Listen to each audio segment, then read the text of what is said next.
¿Cómo están? Muy buenos días. ¿Cómo están todos? Bien. Espero que bien. Bueno, pues vamos a comenzar. Este, déjenme comentarle algo.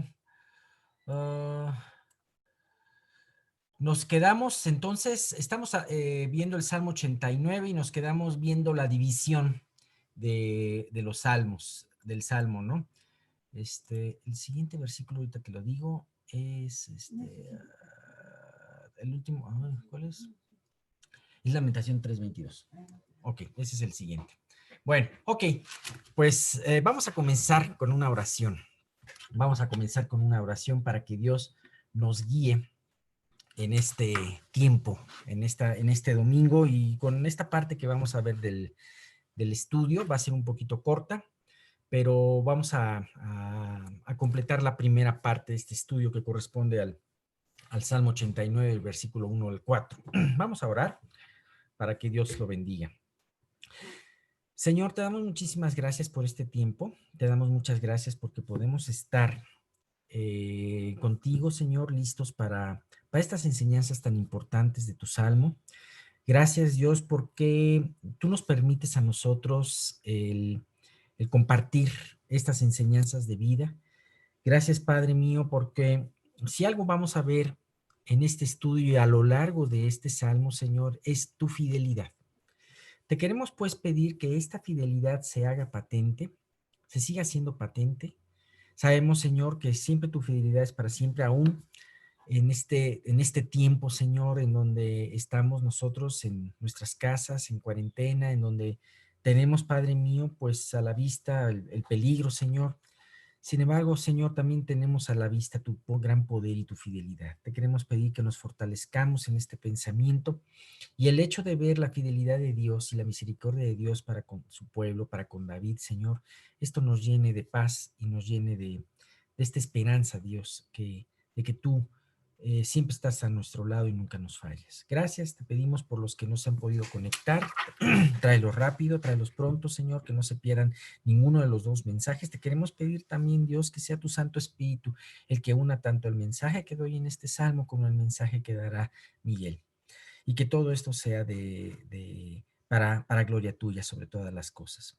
Y todo esto te lo queremos pedir, Señor, en el nombre de tu Hijo Jesús. Amén. Está uno acostumbrado al amén de la iglesia y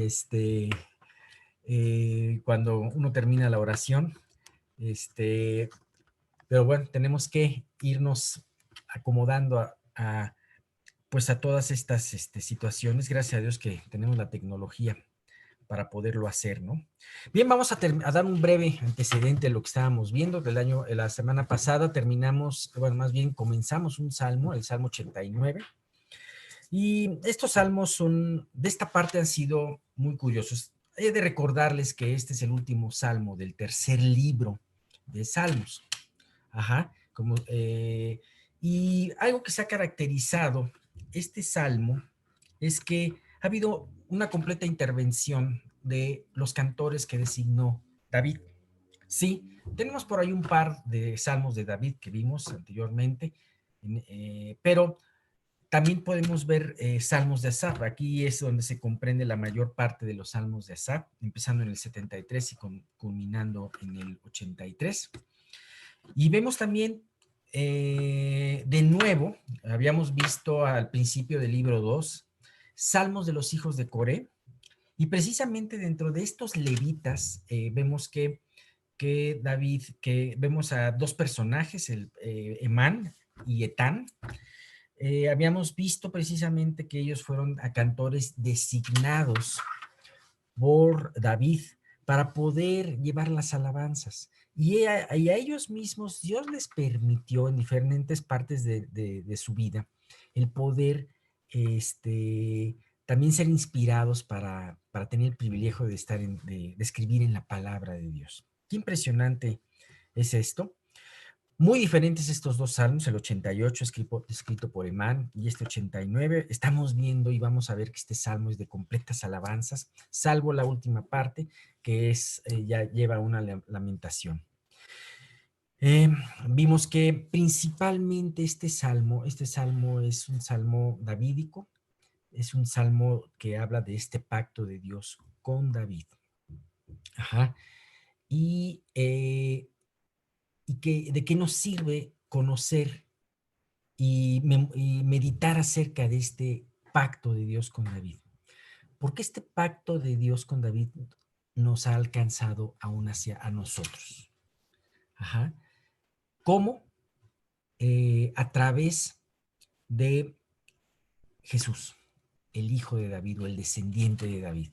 A través de Jesús, nosotros hemos sido también bendecidos con este pacto, así como ese pacto aún más antiguo de Abraham, de Dios con Abraham, en donde Dios le dijo, en tu descendencia o en tu simiente serán benditas todas las naciones de la tierra, y que esto nos alcanzó a nosotros también. Así vemos este pacto. No dejará de haber un descendiente que se siente a reinar. Ajá. Y gracias a Dios por eso, porque eh, ahora el mundo desconoce a Jesús. Ajá. Hay quienes se atreven a pensar que Jesús fue una figura mítica, nada más lejano de las evidencias, nada más lejano de lo científico. Pero nosotros, cuando tú conoces a Cristo de una manera personal, te das cuenta de lo hermoso que es que Él gobierne tu vida y de lo importante que esto así lo sea, ¿no? Ajá, es un pequeño preámbulo, es un pequeño anticipo de lo que será el cielo, el hecho de que Jesús reine en tu vida.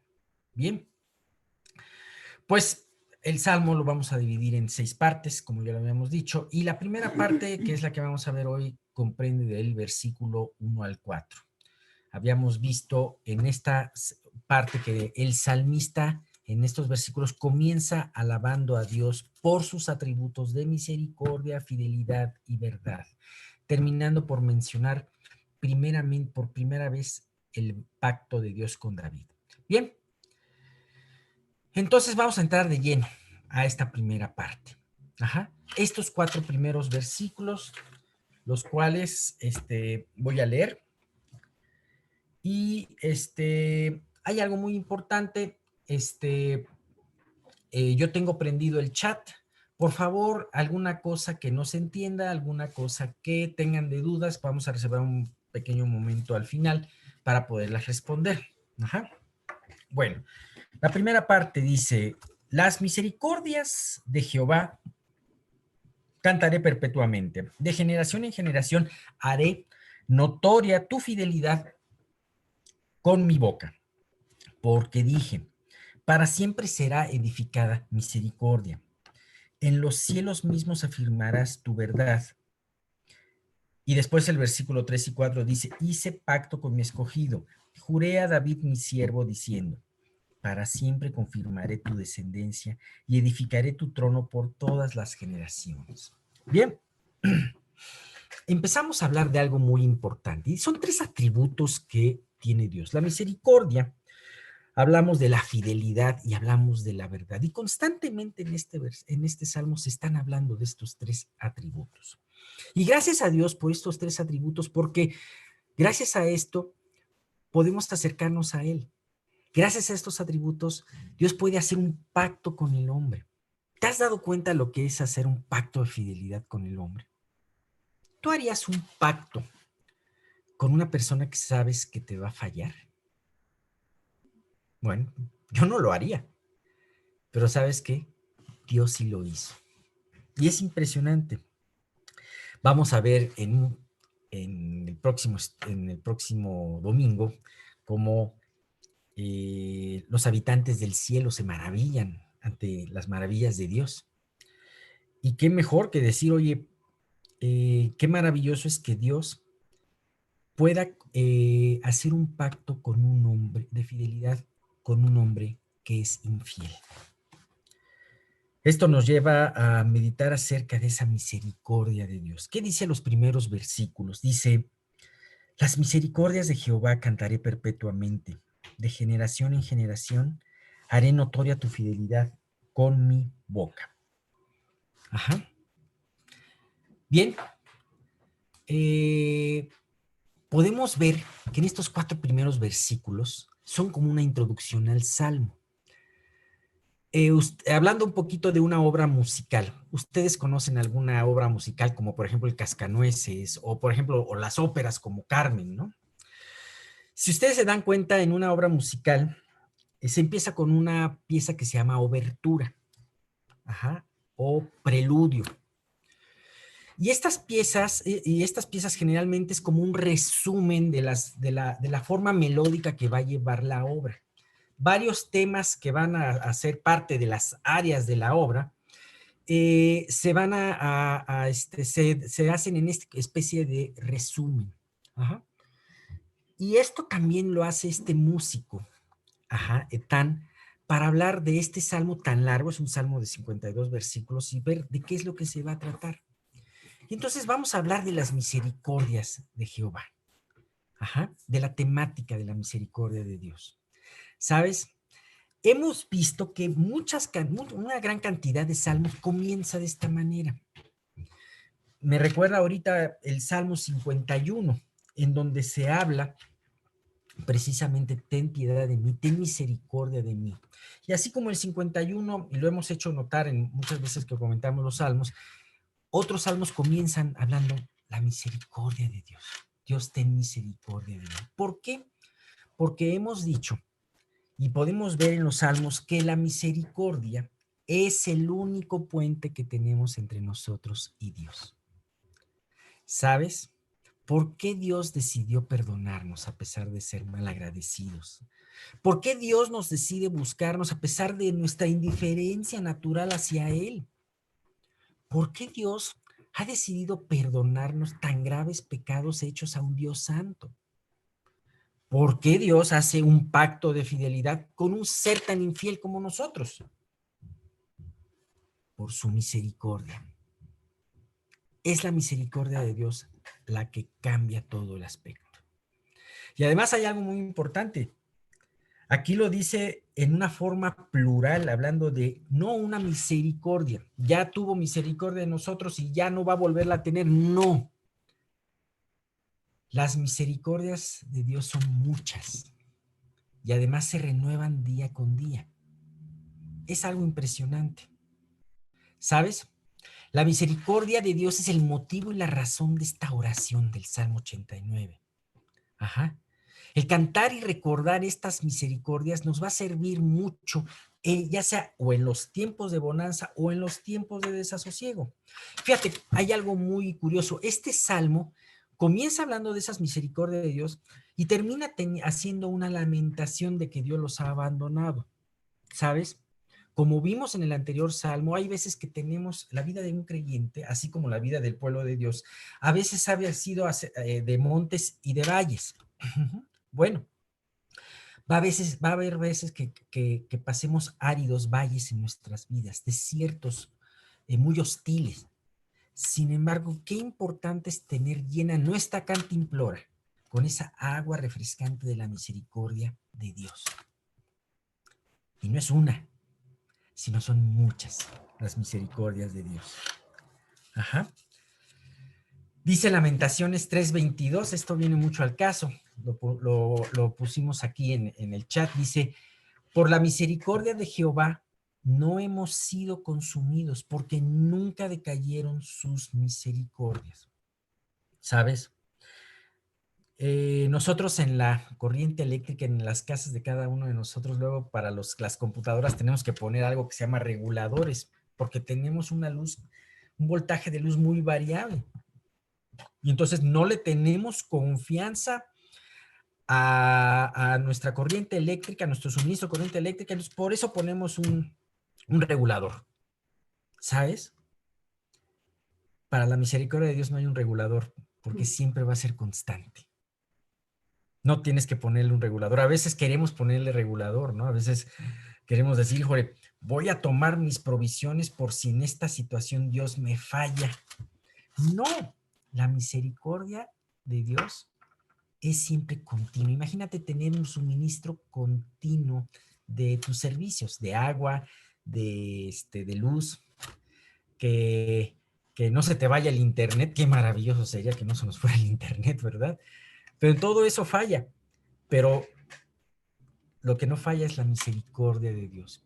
Hay tiempos que por las situaciones que nos rodean, podríamos dejar de poner los ojos en esas misericordias, ¿sabes?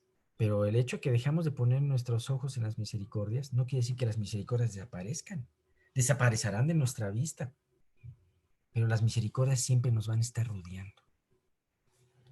Así que siempre cuando tú pienses que no te rodea la misericordia de Dios, que no es fiel Dios, solamente vuelve a levantar tu vista, porque seguramente la tienes agachada.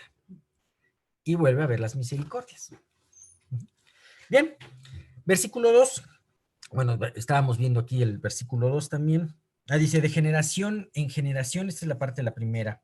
Cantaré perpetuamente esas misericordias, de generación en generación haré notoria tu fidelidad con mi boca. Esta es la razón de este salmo.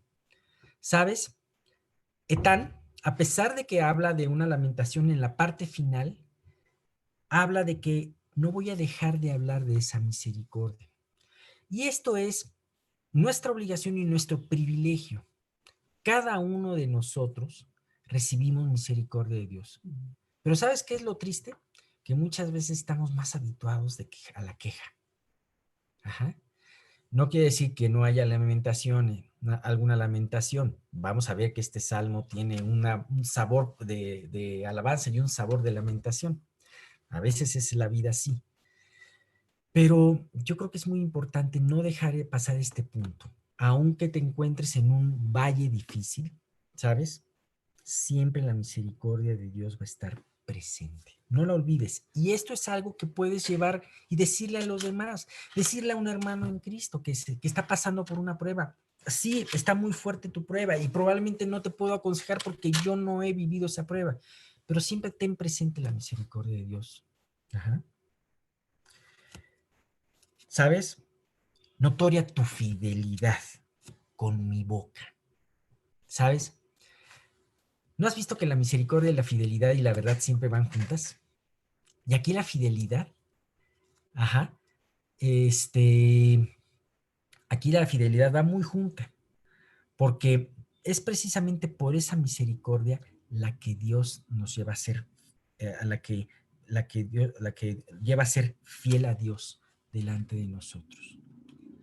Este pacto davídico nos muestra de una manera muy impresionante esa fidelidad, porque vamos a encontrar con que Dios le hizo este pacto a un hombre cuya descendencia fue todo menos fiel. Ajá. Se la hizo a un pueblo cuyo comportamiento fue completamente infiel. Uh-huh. Entonces, al meditar en estas misericordias y además publicarlas, ¿sabes qué? Cada vez que publicamos la misericordia de Dios, también la meditamos. Es como meditarla en voz alta y decírsela a alguien. Cuando Dios te abre una puerta, ya sea para hablarle a un incrédulo o ya sea para poder confortar o exhortar a un hermano en Cristo, ¿no eres tú el más edificado? ¿No eres tú el que a veces me ha pasado a mí que puedo yo exhortar y comentar algo y de repente digo, Dios, gracias, porque no solamente se lo estoy diciendo a él, sino también yo lo estoy recordando. Y eso pasa muy así, muy a menudo, ¿no? Entonces, por eso es importante publicarlas, ¿no? Versículo 2 dice, porque para siempre será edificada misericordia y en los cielos mismos afirmarás tu verdad. Ah, qué interesante versículo. Aquí habla de lo eterno, para siempre es eterno. Y aquí habla del cielo, un lugar que está fuera de nuestro alcance. Uh-huh. ¿Sabes? Este es un preámbulo para anunciar este pacto con David. Porque este pacto de David no va a depender ni siquiera de David. Va a depender de Dios. Sí, para siempre va a ser edificada misericordia. No importa que nosotros neguemos a Dios, ¿sabes? Dios siempre va a traer su misericordia. Sí, Dios va a traer castigo, como vamos a ver también en este salmo. Como dice también en la escritura, no dejará, no dará por inocente al culpable, no dejará de castigar Dios, pero cuando nos castiga también es por misericordia, porque detrás de ese castigo, detrás de esa prueba, siempre viene una consolación. Viene el consuelo de Dios. Dice, en los cielos mismos afirmarás el pacto. Dice, perdón, en los cielos mismos afirmarás tu verdad. Estamos acostumbrados hoy en día que cada quien tiene su verdad, y esto lo hemos hablado mucho. Desde hace algunos años que algún escritor, filósofo dijo, cada quien tiene su verdad, tú tienes tu verdad, yo tengo mi verdad. Se ha hecho de la verdad algo relativo. Es más, yo digo hace pocos años, pues bueno, podemos ver el ejemplo de Pilato que le dijo a Jesús qué es la verdad, ¿no? Pero sabemos que esa es una estrategia del engaño, es una artimaña del engaño para no enfrentar lo que es la verdad. Si tú, ¿cómo funciona? Si tú eres sorprendido en una falta o tu conciencia te habla de una falta, tú tienes dos formas de enfrentarla. O enfrentarla diciendo efectivamente hice mal y entonces voy a poner los pasos para poder arrepentirme y salir de esto, ¿no? Y poder reivindicar. O dos, autojustificarte. Acuérdate que dice Proverbios 28, el que confiesa su falta, que es reconocer la falta, no prospera, no, el que justifica su falta no prosperará, mas el que la confiesa y se aparte alcanzará misericordia. Entonces, el decir que la verdad es relativa es una forma de justificar. Oye, adulteraste. Espérame, eso es tu verdad, no es mi verdad. Oye, estás llevando una vida inmoral, según tú, porque según yo, no. Ajá, cada quien tiene su verdad. No hay nada cosa más falsa y más hipócrita que ese relativismo de la verdad, ¿no? Pero ¿sabes qué? Es de un gran consuelo ver cómo la verdad de Dios no depende del hombre. Y esto te lo dice, que la misericordia, la fidelidad y la verdad de Dios están en el cielo. Están en un lugar en donde nosotros no podemos ni tocarlo, ni contaminarla. Ajá, que no depende de nosotros. En el cielo está ese lugar afirmado. Dice, me llama mucho la atención, dice, en los cielos mismos afirmarás tu verdad. En un lugar muy, muy lejano que el hombre no lo puede tocar. Ajá. Es un lugar en donde no le molestan las tormentas, no le molestan los temblores. Es un lugar en donde no le molestan eh, los vientos de modas, los vientos de filosofías, sino que está mucho más arriba de todas estas cosas que hemos inventado los hombres para justificarnos. Pero qué hermoso que Dios le está diciendo, por esta verdad, por esta verdad, yo te voy a hacer este pacto. Y este pacto no va a depender de lo que tú pienses, David, ni de lo que piense Salomón, ni de lo que piense Roboam, ni lo que piense Acaz, ni lo que piense Manasés, ni ninguno de los que vinieron adelante, sino ese pacto depende de Dios. Tú puedes ver en el libro especialmente en el libro de Crónicas, segunda de Crónicas, cuando habla de Salomón hasta el último rey descendiente de Israel, de David, que se llamaba Sedequías, cuando fue ya el cautiverio de Babilonia, tú puedes ver constantemente cómo Dios decía, por ejemplo, al rey que vivía bien, decía, bueno, hizo las cosas bien, pero no conforme a David, mi siervo, ¿no? Pero no conforme a David, o sea, siempre acordándose y remitiéndose y comparando con David, ¿no? Y había otros que decía, pero no le fue quitado su parte a David por el amor, por la misericordia de Dios, ¿no? Ajá. Y aquí encontramos plasmado este pacto. Y vamos a leerlo, ya que entramos en materia, vemos. En el versículo 3 y 4 dice, hice pacto con mi escogido, juré a David mi siervo diciendo, para siempre confirmaré tu descendencia y edificaré tu trono por todas las generaciones. ¿Sabes? Aquí me llama mucho la atención. Esta es la presentación. Habíamos hablado que esta es como una obertura en donde aparecen varios temas, ajá, y de repente aparece una parte principal, el tema principal de la obra musical. Bueno, aquí como si fuera esta obra musical aparece el pacto de David, aunque en versículos después lo vamos a desglosar de una manera más detenida, pero aquí aparece primeramente esto y dice, ¿sabes qué? Hice pacto con mi escogido. Qué impresionante que los pactos de Dios no dependen de nosotros, no dependen de nuestros esfuerzos, sino de su decisión, de la decisión de Dios. Ajá. Nosotros no somos los que decidimos, Dios es el que decide. Claro, eh, nuestro corazón, Dios quiere que responda, ¿no? Dios quiere que responda nuestro corazón adecuadamente a estos llamados, ¿no? Y dice, juré a David mi siervo, ¿sabes? No hay cosa más firme que el juramento de Dios. Nosotros no podemos jurar por nada porque no podemos tener control sobre nada, pero Dios jura por sí mismo y dice, juré que esto iba a pasar. Y si es un juramento hecho por Dios, pues podemos tener la certeza de que va a ser. Ajá.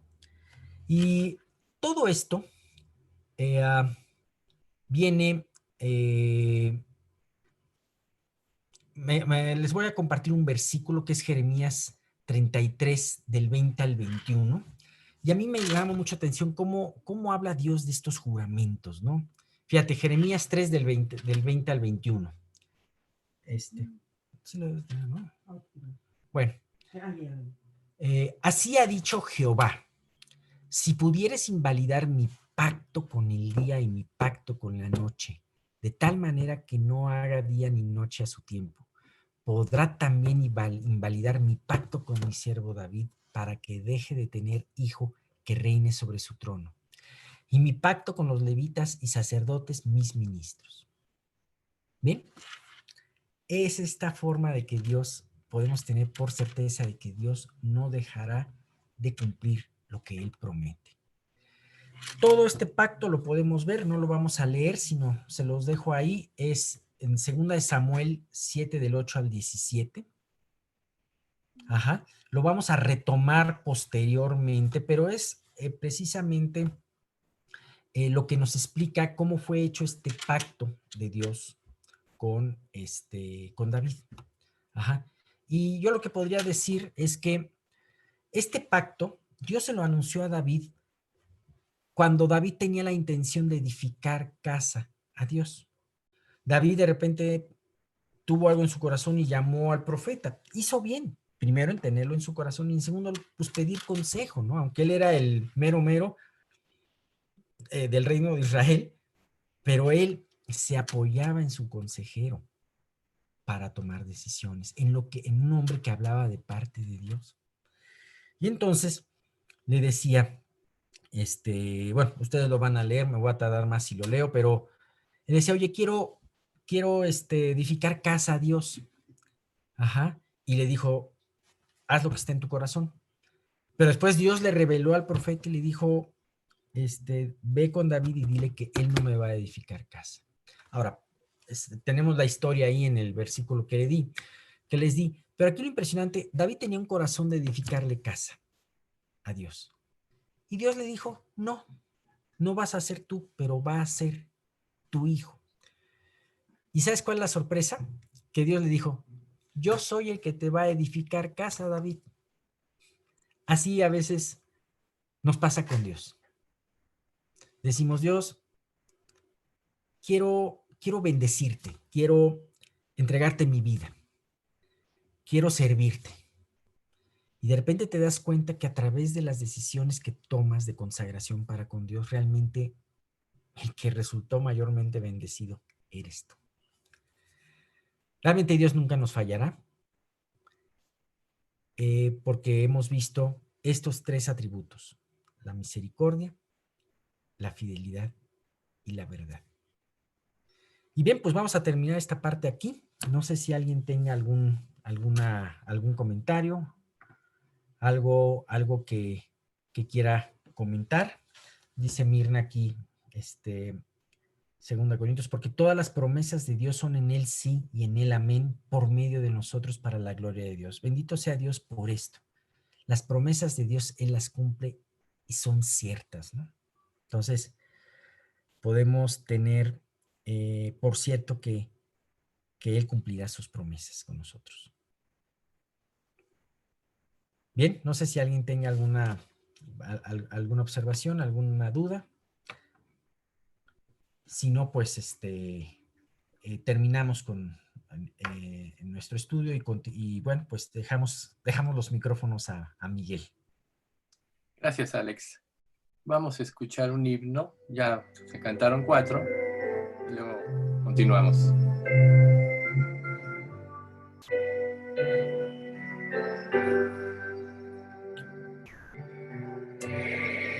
Presencia está de Cristo, es su rostro que será. Cuando al fin te conoce, mi alma le contemplará. Cara a cara espero que más allá del cielo azul.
Bien, pues en este principio que se estaban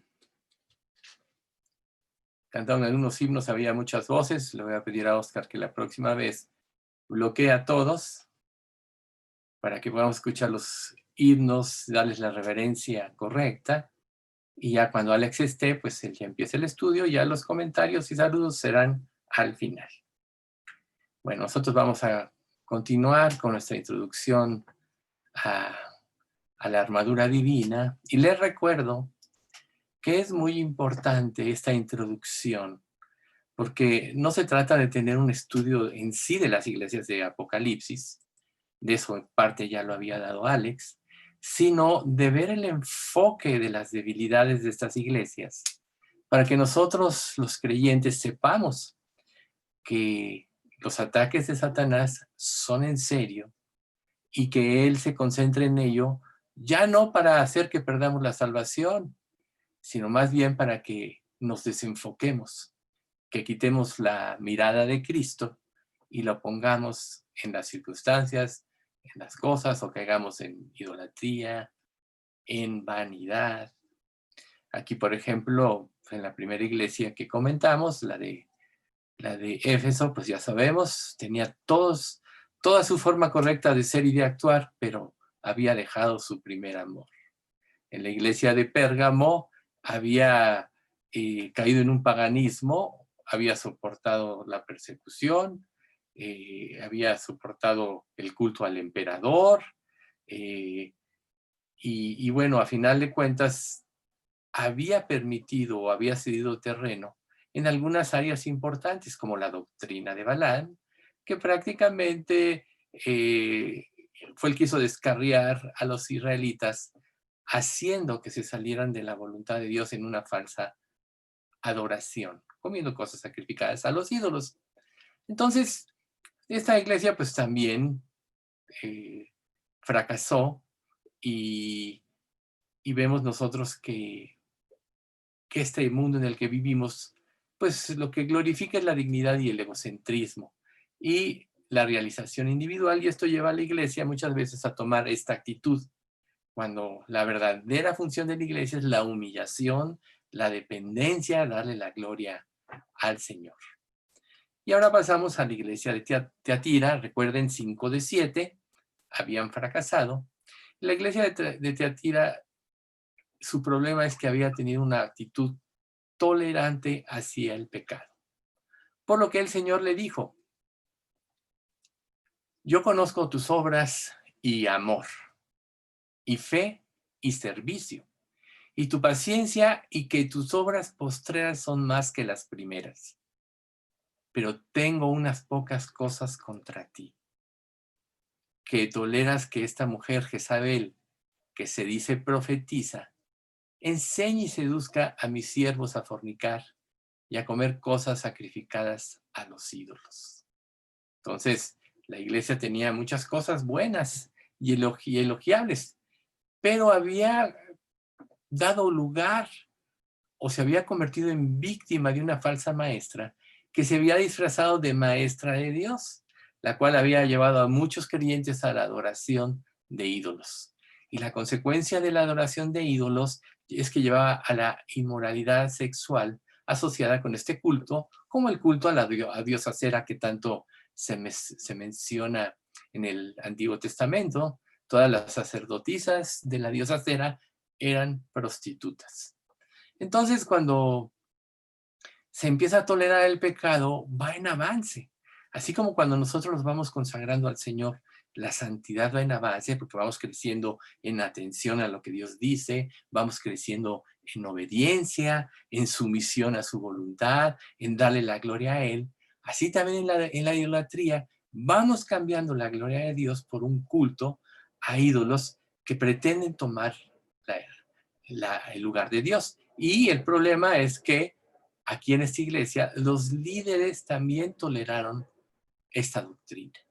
Entonces todavía esto estuvo peor. Cuando una iglesia tiene líderes correctos, siempre podrá tener pruebas, tentaciones, problemas que se puedan presentar, pero a final de cuentas siempre Los líderes ayudarán a la congregación a poder mantenerse en el camino correcto y en la correcta adoración. Entonces, en la actualidad, muchos creyentes o cristianos siguen sucumbiendo al mal de esta manera similar. ¿Por qué? Porque cuando el mundo que está lleno de idolatría y falsa adoración y la iglesia empieza a imitarlo, pues entonces va sucumbiendo ante esto. Y es imposible que cuando esto sucede, los creyentes no sean arrastrados a dar concesiones morales y espirituales demandadas por la misma idolatría. Entonces ahí donde empieza a apagarse una iglesia, donde empieza a destruirse la espiritualidad y se va cayendo en la inmoralidad. Cuando un creyente, por ejemplo, desea ser o vivir como el mundo vive e insiste en imitarlo, con el tiempo pensará y actuará igual que él. Recuerden, hay un dicho que dice, dime con quién andas y te diré quién eres. Si tú convives y vives para Jesús y te gozas de su palabra, tienes tiempos de comunión con Él en su palabra, Él irá transmitiéndote su influencia, su santidad, su amor por la obediencia al Padre, su amor por los demás, el cargo por las almas perdidas. Pero cuando tú cambias este amor por las cuestiones que este mundo ofrece, que sí, yo no dudo que sean atractivas en un principio, pero nunca se les olvide, lo que este mundo ofrece son espejismos. Pero cuando se permite esto, a la larga, estarás pensando y actuando igual con el mundo. ¿Y sabes qué es el problema más grande? Que no lo percibirás. ¿Sí? El Señor, debes de saberlo muy claro, no tolera el pecado en su iglesia. Y andar en justicia no es cuestión de mantener un equilibrio entre el bien y el mal, así como cosas buenas y cosas malas, sino en vivir en santidad. Entonces, tú no puedes mezclar la santidad con la impureza. El mismo Santiago dice que una fuente no puede dar agua salada y agua dulce. Se van a mezclar. Por lo que por lo que Pedro dice en la primera carta, 1:15 al 16, sino como aquel que os llamó es santo, sed también vosotros santos en toda vuestra manera de vivir. Porque escrito está, sed santos, porque yo soy santo. Escrito está, sed santos, porque yo soy santos. Y ese debe ser el anhelo en la vida de todo creyente verdadero. Imitar a su Señor. Rogar porque Dios forme a Cristo en él. Porque todos esos pensamientos vanos y sin provecho vayan sucumbiendo ante el amor de Dios y vayan siendo llenos de su santidad, contagiados por ella. Entonces, por ejemplo, la lista de cosas buenas en la iglesia de Tatía era más larga que la de las cosas malas. Pero esto no la protegió del juicio de Dios. O sea, el Señor le había dado tiempo suficiente para que se arrepintiera. Y así lo hace en la vida de un creyente. Yo creo que todos nosotros sabemos en qué áreas de nuestra vida estamos viviendo mal. Todos sabemos las luchas que tenemos y enfrentamos cada día y a veces de día y de noche estamos contra ello. Pero cuando nosotros estamos creciendo en la dependencia de Dios, Él siempre nos ayudará y nos protegerá y nos dará las herramientas para vencer hasta que se logre el cambio de mente. Cuando se logre el cambio de mente de todas aquellas cosas débiles que le hacen inclinar al creyente hacia un pecado, ya se liberó de este tipo de mal. Pero muchos no insisten lo suficiente por la poca profundidad que tienen en su relación con Dios. Quieren que todo sea rápido en el acto y en todo momento, y no son capaces de esperar que el Espíritu Santo trabaje en su interior hasta que lo transforme en esa área a la imagen de Cristo. Entonces Dios a esta iglesia le dio tiempo suficiente. Y lo dice de esta manera en Apocalipsis 2, del 21 al 23. Y le he dado tiempo para que se arrepienta, pero no quiere arrepentirse de su fornicación. He aquí yo la arrojo en cama y en gran tribulación a los que con ella adulteran, si no se arrepienten de las obras de ella. Y a sus hijos heriré de muerte, y todas las iglesias sabrán que yo soy el que escudriña la mente y el corazón. y os daré a cada uno según vuestras obras. Entonces recuerda, no es lo que el buen creyente que tú aparentas ser ante los demás lo que te hace ser un buen creyente, sino lo que hay en tu interior. Y esta última parte de este pasaje que Dios escudriña la mente y el corazón debe de ponernos a temblar, porque Dios sabe todo lo que hay en nosotros y sabe si realmente tenemos devoción a Él o no. Por eso es que Dios está constantemente trabajando.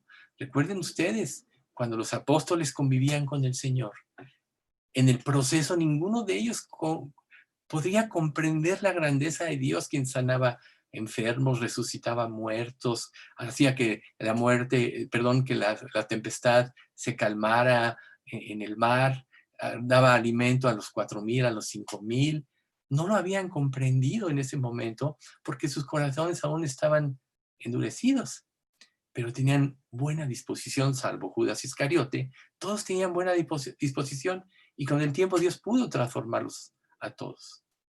Entonces, aquí Dios le manda este juicio a esta iglesia donde el lecho del vicio se convertiría en el lecho de muerte, para que todos, para todos los que permanecieran en este pecado.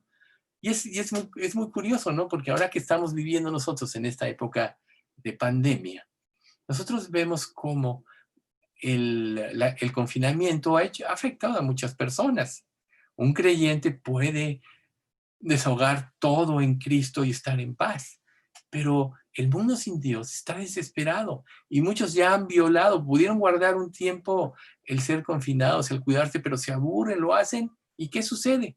Finalmente son contagiados y hay muchas historias de familias así que, que se contagiaron por un pequeño descuido que tuvieron.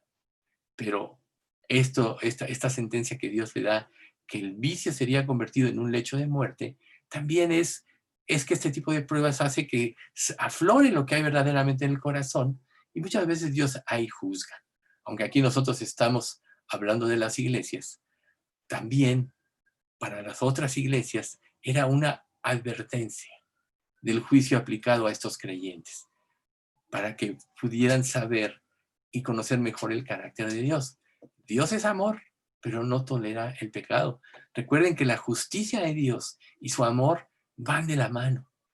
Dios no violó la justicia al justificarnos, sino que nos justificó a través de descargar su ira, el juicio por nuestros pecados en Jesucristo. Cuando nosotros lo creemos de todo corazón y nos arrepentimos, es cuando entonces Dios nos da el nacer de nuevo y nos regenera espiritualmente, dándonos su Espíritu Santo. Entonces, nosotros debemos de vivir precisamente ya como hijos de Dios, sabiendo que es en serio, porque aquí estamos hablando de las iglesias que tenían muchos creyentes, en su mayoría eran salvas. Entonces, el temor de tratar con el pecado conocido debe ser un hecho que se practique en el seno de toda iglesia. Cuando las iglesias no quieren confrontar a los miembros por su inmoralidad o sus ideas ajenas a la doctrina bíblica, ¿por qué? Siempre hay una razón, por temor a perder a esos miembros o por ser tachada de iglesia rígida, melindrosa, o sea, con excesiva delicadeza, o pasada de moda o carente de amor. Cuando no estás bien afianzado en las promesas de Dios, estas cosas te influyen y te hacen modificar tu conducta y dar concesiones. Nos puede pasar a todos los creyentes. Estamos luchando por vivir una vida de santidad, por tener un testimonio al mundo sin Dios que nos rodea, empezando por nuestros familiares. Y muchas veces hacemos concesiones y por hacer pequeñas concesiones los alejamos de la salvación porque estamos dando una falsa idea de lo que es Cristo. Estos son pecados muy serios, pero recuerden ustedes que el amor no le hace guiños al pecado, o sea, no le cierra el ojo, no lo tolera y jamás condona la maldad y la injusticia. Por eso es que todo va a ser juzgado. Por eso en 1 Corintios 13:6 dice, hablando del amor, no se goza de la injusticia, más se goza de la verdad. Entonces tú podrías preguntarte, ¿qué tanto te gozas de la injusticia? ¿La toleras? Puedes participar o convivir con personas que viven vidas injustas, sabiendo que si los toleras te van a contaminar. En realidad, a veces la santidad nos lleva a ser aislados de los demás, pero nunca, nunca dejemos de creer que Dios está haciendo una obra. Así como cuando un sembrador siembra una semilla y no sabe cómo va creciendo, puede dormir o puede estar en el campo, etcétera, pero la semilla crece independientemente a él y un día da fruto. Así todo lo que nosotros sembremos, viviendo para Cristo, el testimonio que tengamos hacia los demás, un día dará fruto si no desmayamos. Yo tengo un ejemplo muy importante de eso. Recuerden ustedes el caso de mi hermano Marco, que pues sí, fue infectado con COVID y luego se cayó y se lastimó las vértebras. ¿Saben qué? Dios ha hecho un trabajo y ahora no tiene idea cómo Dios ha cambiado su mente, cómo él ahora ya ve a Dios de una manera diferente y Dios está haciendo un trabajo. Pero ¿qué pasó? Pasaron 40 años, más de 40 años, en los que yo y mi familia hemos estado orando por él. Pero es hermoso ver el trabajo de Dios. O sea, no importa el tiempo, no debemos desesperarnos. Nosotros tenemos que saber que el trabajo de Dios hacia los demás es perfecto, pero como Él lo hace a fondo y verdaderamente bien, puede tomar tiempo esto. Y nosotros debemos de saber esperar los tiempos de Dios en todo momento y no desfallecer ni pensar que Dios no nos oye o que no nos responde. Él siempre nos responderá. Ya nuestra vida, si la vivimos correctamente en santidad y amor a Jesús, y es un testimonio bastante poderoso que les hace ver su pecado constantemente. Por eso es la persecución. Pero algo muy importante de la justicia de Dios también es que el juicio hacia esta iglesia solo cayó en aquellos miembros que habían estado involucrados en esta idolatría y en la inmoralidad.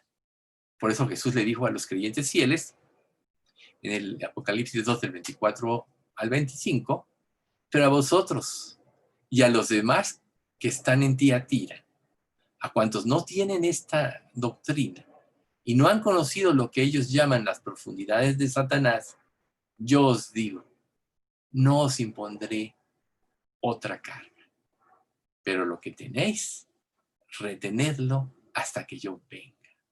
¿Ven ustedes qué importante?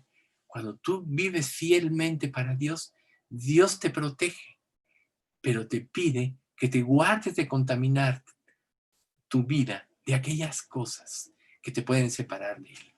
Y nosotros no necesitamos muchas lecciones para ello, porque bien sabemos qué apaga nuestra espiritualidad, qué apaga nuestra comunión con Dios.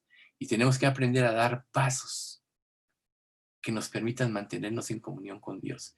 Muchos de estos pasos siempre van a siempre van a involucrar renunciar a cosas que no queríamos renunciar, cambiar nuestra forma de vida en áreas que quizá nos encantaban y no queríamos cambiarla. Pero nunca lo vamos a poder hacer si no amamos verdaderamente a nuestro Señor Jesucristo. Nunca lo vamos a poder hacer si no amamos la santidad, si no tenemos gratitud por lo que Dios ya hizo en la cruz. Pero por eso Él dice, pero lo que tienes, retenerlo hasta que yo venga. ¿Cuál es tu caso? A lo mejor estás ahorita en muchas pruebas, tienes muchas dificultades, a lo mejor te has desalentado, a lo mejor se te hace eterno este tiempo, pero Dios lo está permitiendo para formar a Cristo en ti. ¿Y cómo vas a saber si tú vas a terminar victorioso en esta prueba? Si retienes lo que tienes todo este tiempo. Y no nada más eso, todavía mejor, si vas creciendo en santidad y en amor. Pero Jesús también les advirtió a los creyentes más fieles que nunca están fuera de peligro hasta el día que estén con el Señor. O sea, nosotros, mientras estemos en este cuerpo, nunca estaremos fuera de peligro. Es más, en la medida que nosotros vayamos creciendo en santidad y en consagración, vendrán ataques más fuertes. Pero eso no debe asustarnos, porque Dios derramará gracia y más gracia y más gracia para que alcancemos venciendo. Recuerden los dos extremos en la vida de Jesús. Primero la tentación del desierto, después de los 40 días de ayuno, y luego la tentación de ceder ante el plan que Dios tenía de redimir su vida en el huerto de Getsemaní, al grado que Jesús en esta lucha derramó gotas de sangre. O sea, esto no va a ser diferente para nosotros, pero ¿sabes qué? ¿Recuerden lo que hizo Dios? Mandó sus ángeles para fortalecerlo.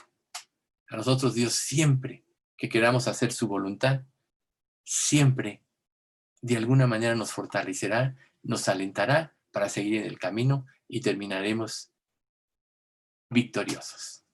Pero mientras llegue este momento, ya sea por muerte o porque Dios nos llame a su presencia, la exhortación será retener lo que se tiene, que es la presencia de Cristo y las normas de su palabra. Bien, pasemos ahora a la iglesia de Sardis. Esta iglesia era todavía peor, puesto que contaba con una congregación grande y muchas actividades. ¿Cuántas iglesias, por ejemplo, nosotros no conocemos que están llenas de actividades? A lo mejor tú pudieras llegar a pensar, oye, pero ¿por qué en nuestra iglesia no hay cursos, no hay esto, no hay lo otro y no hay aquello? Pues miren, aquí hay algo muy importante. Esta iglesia gozaba de reputación, porque daba la impresión de ser una iglesia viva. Pero ¿saben qué? El Señor la declaró muerta. En Apocalipsis 3:1 dice, escribe al ángel de la iglesia en Sardis, el que tiene los 7 espíritus de Dios y las 7 estrellas. Dice esto, yo conozco tus obras, que tienes nombre de que vives y estás muerta. O sea que los creyentes en esta iglesia de Sardis ya estaban muertos espiritualmente. Entonces nosotros tampoco debemos de dejarnos impresionar por iglesias que se llenan de actividades y todo eso, pero que cambian todos esos procesos por la comunión con el Señor. Recuerden, el Señor Jesucristo comenzó su ministerio con 11 discípulos, eran 12, pero recuerden, Judas lo traicionó y murió, con 11 discípulos que no eran letrados, que eran pescadores, hombres comunes del pueblo, y hizo una gran obra a tal grado que en el libro de los Hechos, cuando la primera vez retienen a Pedro y a Juan, si mal no recuerdo, reconocen cuando empiezan a darles respuestas que habían estado con Jesús. Reconocieron su influencia de Jesús a pesar de ser hombres que no tenían letras. Estaban ellos ante fariseos, saduceos, ante maestros de la ley, que eran la crema innata del judaísmo en cuanto a conocimientos y seguimiento de normas, ¿sí? Pero cuando ellos vieron vida en ellos, la vida y las respuestas de Jesús, porque habían caminado con él, reconocen. Pero esta iglesia de Sardis era sinónimo de opulencia. La palabra creso, que quiere decir potentado y magnate, hace alusión a la riqueza exorbitante del rey Creso, quien gobernó sobre el antiguo reino de Lidia. Y Sardis era su capital. Pero imagínense ustedes, o sea, la mentalidad de esta gente era la riqueza exorbitante, la opulencia y el lujo. ¿Sí? Ahora, ¿eso de qué le sirve a las personas? ¿Llena su corazón? Recuerden ustedes que todos los creyentes tenemos un vacío, que nada lo puede llenar. Perdón, los como incrédulos. Pero cuando venimos a Cristo y Dios nos salva, nos da un nuevo corazón, un nuevo espíritu, y entra en nuestro corazón a través de su Espíritu Santo, llena este vacío y lo sacia. Pero cuando un creyente se vuelve atrás a vivir por las cosas de antes, ahora sí que podríamos decir, se vuelve a Egipto. Recuerden, en Egipto Israel era esclavo. Y todos nosotros en nuestra vida sin Dios somos esclavos del pecado.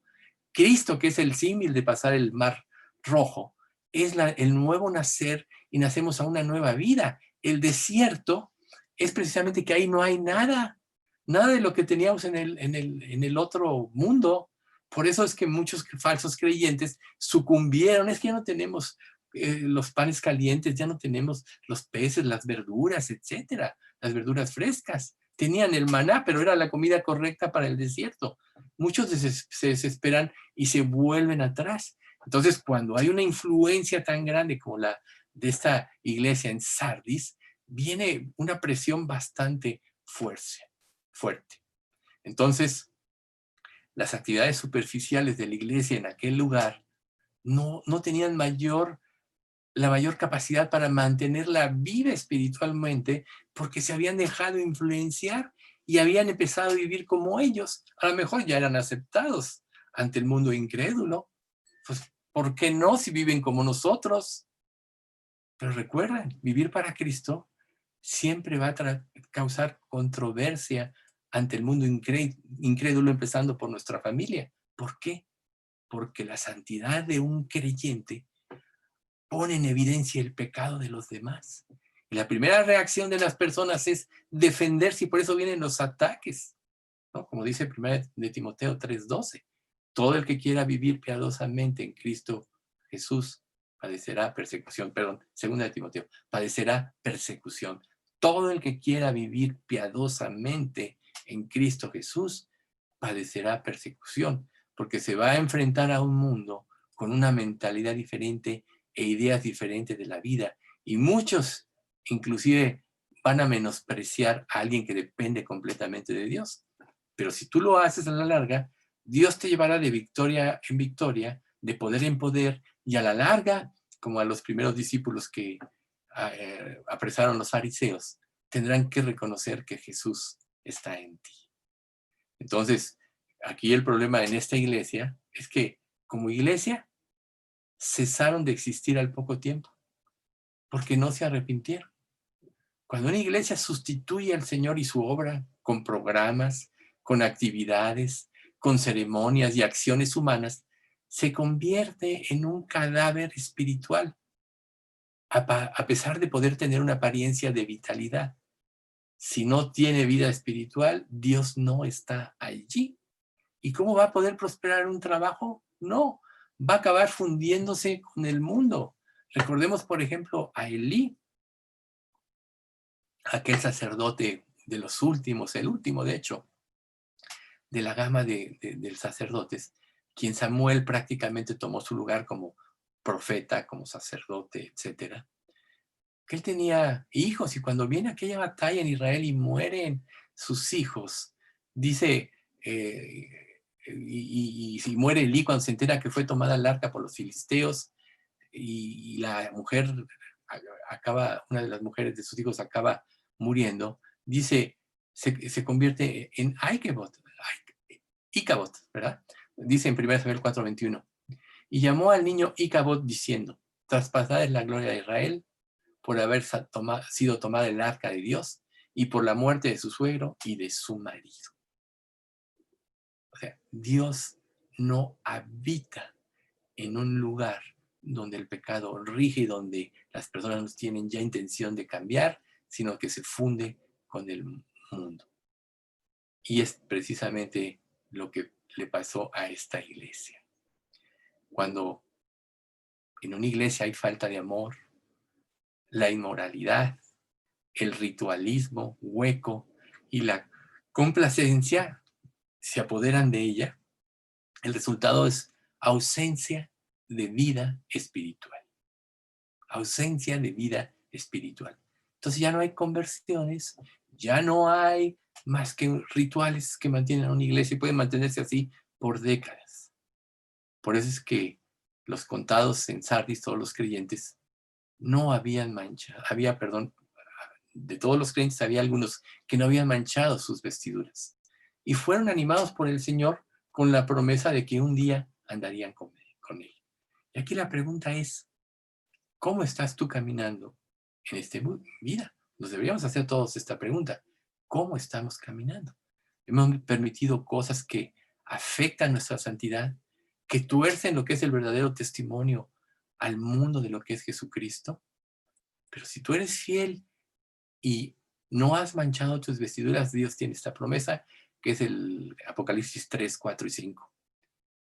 pero tienes unas pocas personas en Sardis que no han manchado sus vestiduras y andarán conmigo en vestiduras blancas porque son dignas.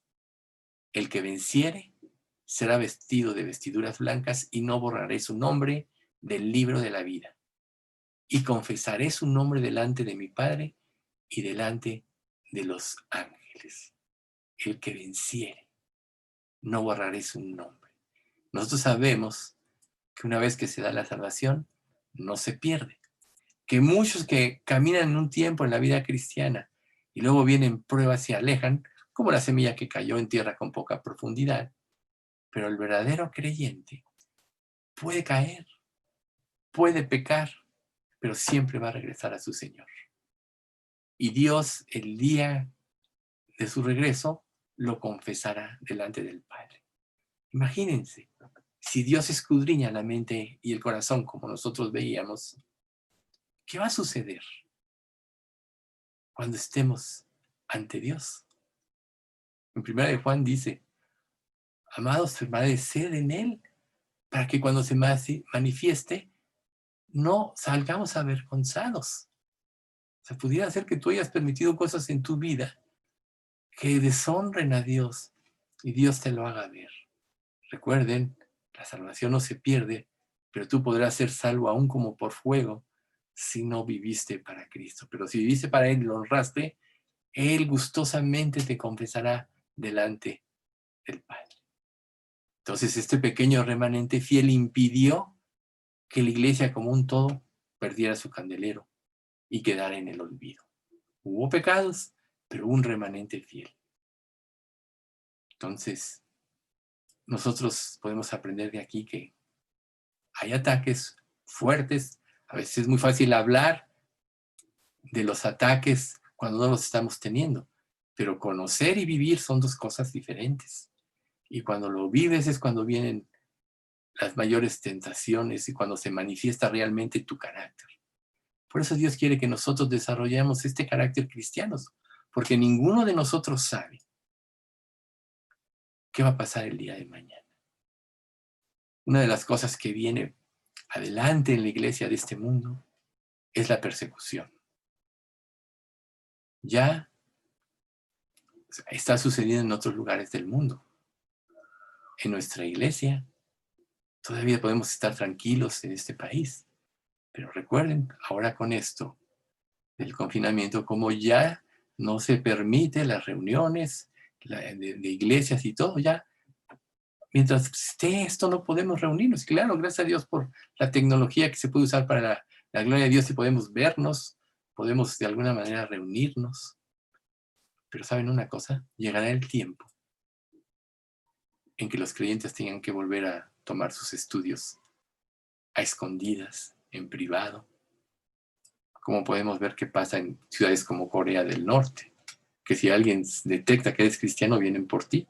Entonces los cristianos muchas veces ahí se reúnen de madrugada en lugares cerrados.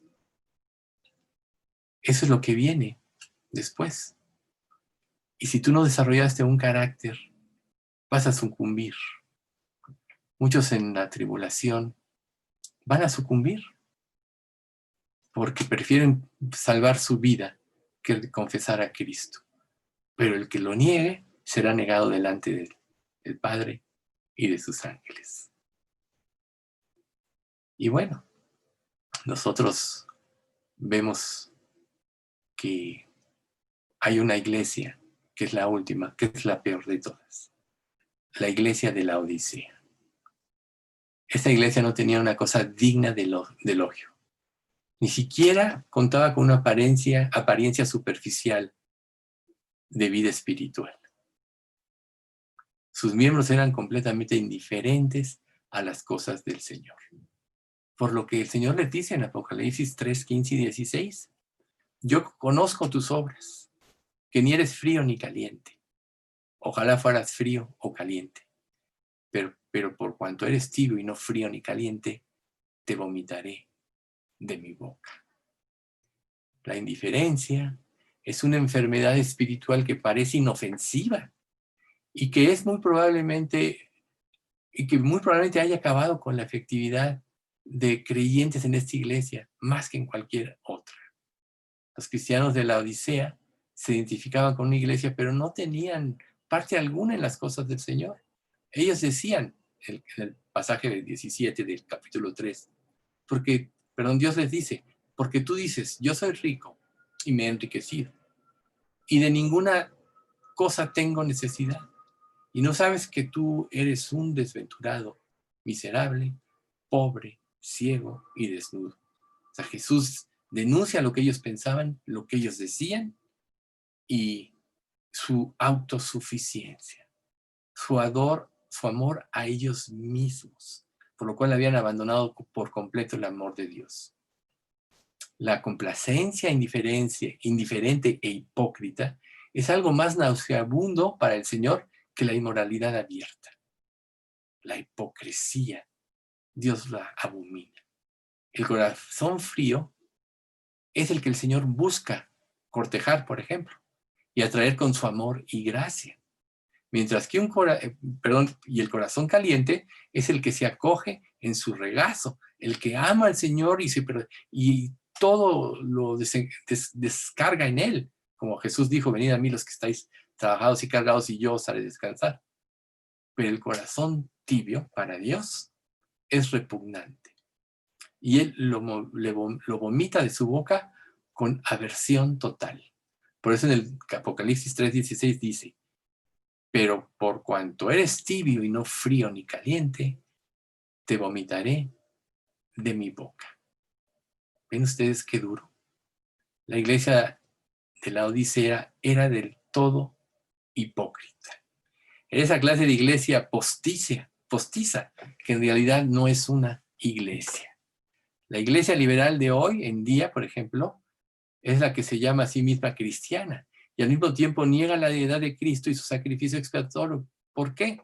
Porque rechaza su palabra y descarta sus normas. ¿Cuántos creyentes que en un tiempo vivieron bien, por seguir sus propios caminos, no hicieron a un lado la veracidad de la palabra, las normas que Dios dieron, como veíamos la vez pasada en las 5 solas, ¿no? O sea, solo la escritura, solo la fe, solo la gracia, solo Cristo y la gloria para Dios. Esa es la base de una iglesia que está centrada en Cristo. Pero la iglesia que no está centrada en Cristo es humanista, centrada en el hombre y en el culto al ser humano. Puede tener un cascarón religioso, puede tener gran riqueza e influencia a escala mundial, como ya sabemos que iglesias, pero carece de amor por las cosas del Señor y no tiene ningún sentido de necesidad del Señor, porque encuentra en sí misma todo lo que quiere y espera de la vida. Por eso es tan prestigioso, por ejemplo, el Evangelio del Progreso. A mí me da tristeza ver cómo muchos pastores que empezaron bien, ahora ya viven de acuerdo a este Evangelio del Progreso. Pero ¿saben una cosa? En esta iglesia, todos sus miembros eran apóstatas. Y por cuanto rechazaron al Señor, serían rechazados por Él. Dios los rechazó con náusea, como si fuera vómito que sale de su boca. Entonces, nosotros tenemos que aprender esta lección. Dios ama la sinceridad. Sabe que cometemos errores, sabe que nos equivocamos, mucho. Pero cuando vamos a Él y somos honestos y reconocemos nuestras debilidades, Él siempre nos ayuda. Pero ¿qué pasa cuando nosotros nos justificamos o empezamos a cambiar los valores de Dios por el mundo? Porque así a eso nos lleva nuestro corazón. Recuerden, uno de los factores más fuertes que se arraigan en nosotros, que nos llevan al pecado, es el sentido de autocomplacencia. Yo no voy a encontrar mi gozo en el Señor, quiere decir esto, sino en cualquier otra cosa. Y si tú buscas tu gozo en cualquier otra cosa fuera del Señor, acabarás siendo apóstata, y tu corazón se estará enfriando en cada momento. Entonces, en esas iglesias podemos ver nosotros con claridad cómo el diablo ataca de diferente manera. Aquí podríamos decir el patrón de retroceso y de desmejoramiento en estas 5 iglesias es bastante claro. Una pérdida completa del primer amor por Cristo. Aliarse con el mundo. La tolerancia al pecado. La complacencia de programas y actividades sustituyendo al Espíritu Santo. La satisfacción con las cosas materiales y el ego. Este conjunto de cosas era lo que caracterizó a la mayoría de estas iglesias y por eso fueron atacadas. Nosotros tenemos que saber que el adversario ataca a toda la iglesia de esta manera, tentando a los individuos, usando lo que hay en su interior para hacerlos caer en tales pecados. El Satanás no puede leer nuestra mente, pero sí nos estudia. Estudia nuestras miradas, nuestras reacciones, nuestro lenguaje corporal y sabe bien por dónde atacarnos. Entonces, contra la pureza y la santidad de la iglesia, no existen ataques que no sean personales. El diablo te va a atacar donde sabe que eres débil.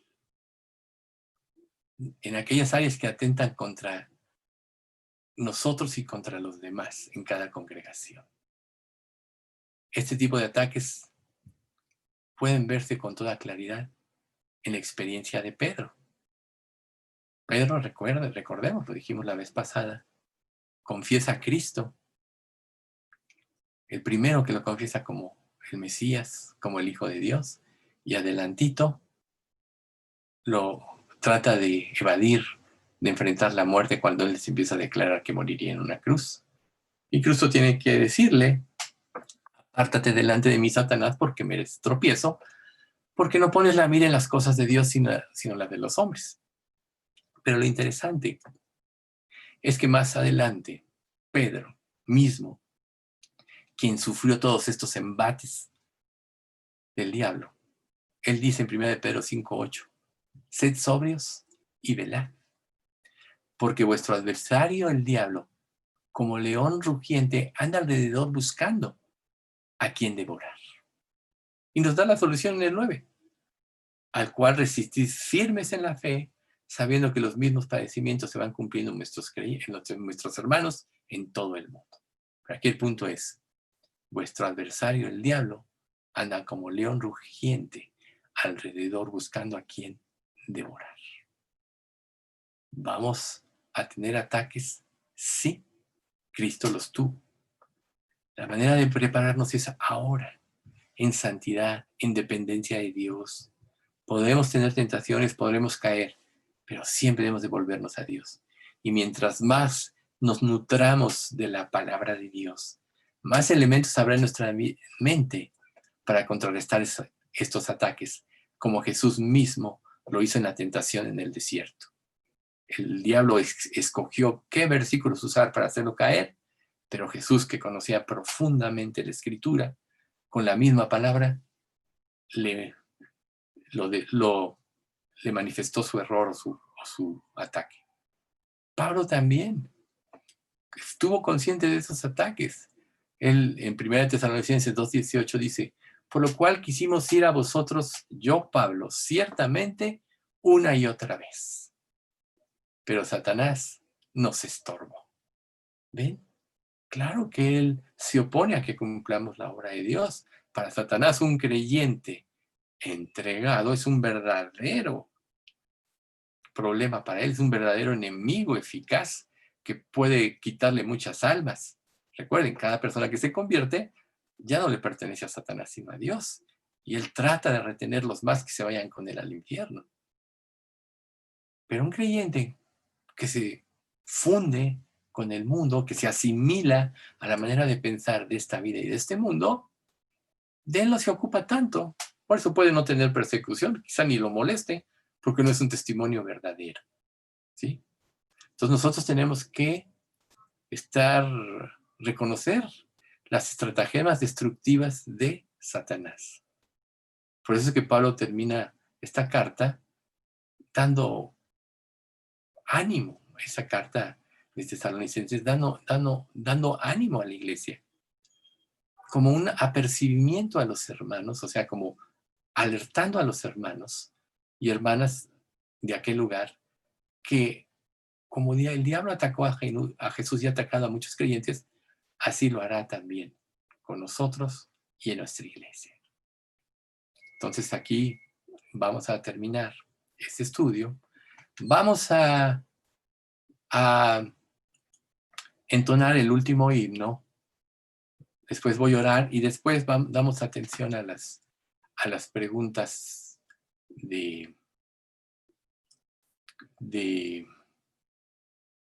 que haya. Entonces déjenme nada más seleccionarlo.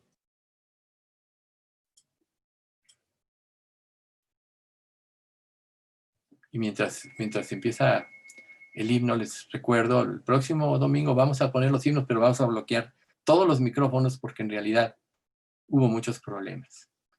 Y ya comentarios y todo al último. Entonces, tenemos que tener reverencia. Recuerden que los himnos